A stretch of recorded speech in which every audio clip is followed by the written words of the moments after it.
ஆட்டுக்கால் பிரியாணி எப்படி பண்ணுறதுன்னு பார்க்கலாம். ஆட்டுக்கால் எடுத்து நல்லா வாஷ் பண்ணிவிட்டு குக்கரில் போட்டு வெங்காயம், தக்காளி, இஞ்சி பூண்டு பேஸ்ட்டு, மஞ்சத்தூள், உப்பு, புதினா போட்டு வேக வச்சு எடுத்துக்கலாம். ஒரு 5 விசில் விட்டால் போதும்.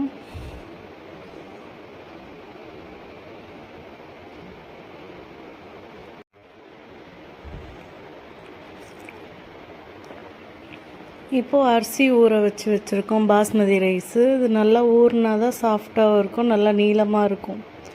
இப்போ வேக வச்ச ஆட்டுக்கால் பாருங்கள், நான் 5 விசில் வச்சுருக்கேன், நல்லா வந்திருக்கு.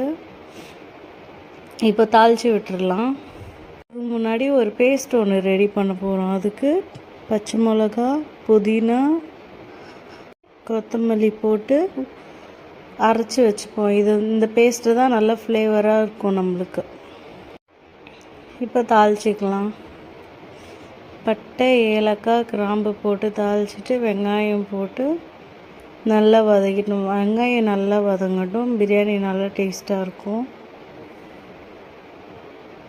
இது நான் குக்கரில் செய்கிறேன். உங்களுக்கு வேணும்னா அடிகனமான பாத்திரத்தில் கூட, பிரியாணி பாத்திரத்தில் கூட செஞ்சுக்கோங்க.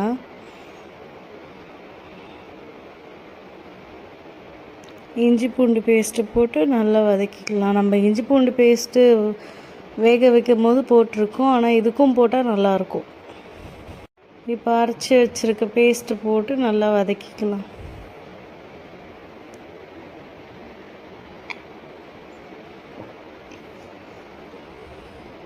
தக்காளி போட்டு வதக்கிட்டு, தக்காளி நல்லா வதங்கிடுச்சு. இப்போது சாப்பாடுக்கு தேவையான உப்பு போட்டு, மிளகாத்தூள், தனி மிளகாத்தூள் போட்டிருக்கேன், கொஞ்சம் காஷ்மீரி ரெட் சில்லி போட்டிருக்கேன், அது சும்மா கலருக்காக போட்டிருக்கேன். இப்போ தயிர் சேர்த்துக்கலாம்.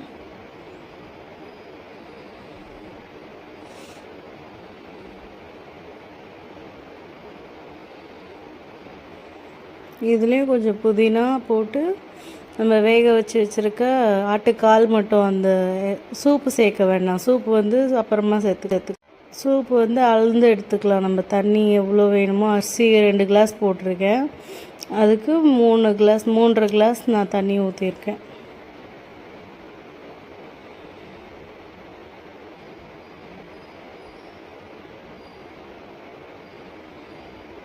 இப்போது உப்பு பார்த்துட்டு கொஞ்சம் லெமன் பிழிஞ்சு விட்டு,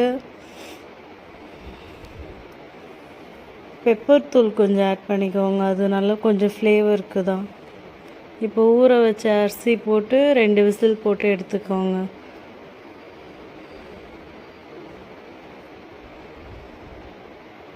நெய் ஆப்ஷனல் தான். எனக்கு நெய் போட்டால் பிரியாணியில் பிடிக்கும், அதனால் நான் நெய் போட்டிருக்கேன். நெய் உங்கள் விருப்பம்தான்.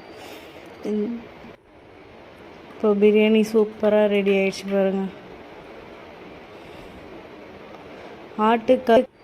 ஆட்டுக்கால் பிரியாணி, சிக்கன் பிரியாணி, மட்டன் பிரியாணியோட ஆட்டுக்கால் பிரியாணி செம்ம ஃப்ளேவர்ஃபுல்லாக இருக்கும், சூப்பராக இருக்கும். ட்ரை பண்ணுங்கள். Thank you so much.